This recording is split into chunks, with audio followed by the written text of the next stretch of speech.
Hi friends, welcome to our channel. আজকে আমি আপনাদের সাথে শেয়ার করব দই পটল। এই রেসিপিটি কিন্তু গরম ভাতের সাথে খেতে অসাধারণ লাগে। চলুন তাহলে দেখে নিই রেসিপিটি আমি কিভাবে করি। প্রথমে আমি একটা কড়াই নিয়ে নিয়েছি। কড়াইতে রিফাইন অয়েল দিয়ে দিলাম। তেলটা গরম হয়ে গেলে আমি ওর মধ্যে একে একে পটলগুলোকে দিয়ে দেবো। পটলগুলো আমি আগে থেকে খোলা ছাড়িয়ে মাঝখান দিয়ে কেটে নুন হলুদ মাখিয়ে রেখেছিলাম। পটলগুলো আমার ভালো করে ভাজা হয়ে গেছে। পটলগুলোকে আমি এবার তুলে নিলাম। তারপর আমি কড়াইতে আবার রিফাইন অয়েল দিয়ে দিলাম। তেলটা গরম হয়ে গেলে আমি ওর মধ্যে এলাচ আর তেজপাতা ফোড়ন দিলাম। তারপর আমি ওর মধ্যে পেঁয়াজ কুচি দিয়ে দিলাম।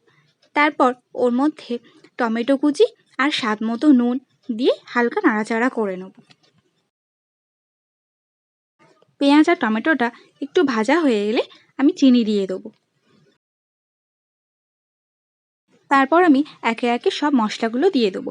এখানে আমি আদা পেস্ট, রসুনের পেস্ট, জিরে গুঁড়ো আর লঙ্কার গুঁড়ো দিয়ে দিয়েছি। এখানে আমি হলুদ ইউজ করিনি, আপনারা চাইলে হলুদ দিতে পারেন। সব কিছু দেওয়ার পর আমি সামান্য নাড়াচাড়া করে নেব। তারপর আমি ওর মধ্যে কাজু বাদাম, চারমগজ আর পোস্তর পেস্টটাকে দিয়ে দেবো। তারপর মশলাটাকে সামান্য কষিয়ে নেব।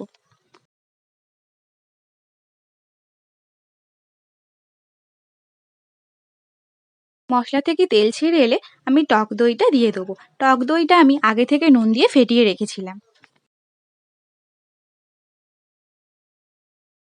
তারপর টক দইটা আমি মশলার সাথে ভালো করে মিশিয়ে নিয়ে কিছুক্ষণ কষতে দেবো।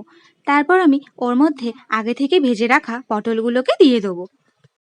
পটলগুলো দেওয়ার পর সামান্য নাড়াচাড়া করে আমি ওর মধ্যে জল দিয়ে দেবো।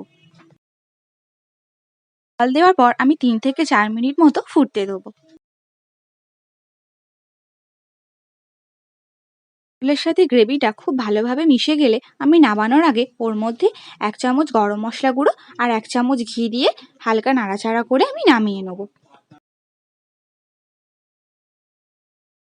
রেসিপিটি কেমন লাগলো কমেন্ট করে জানাবেন।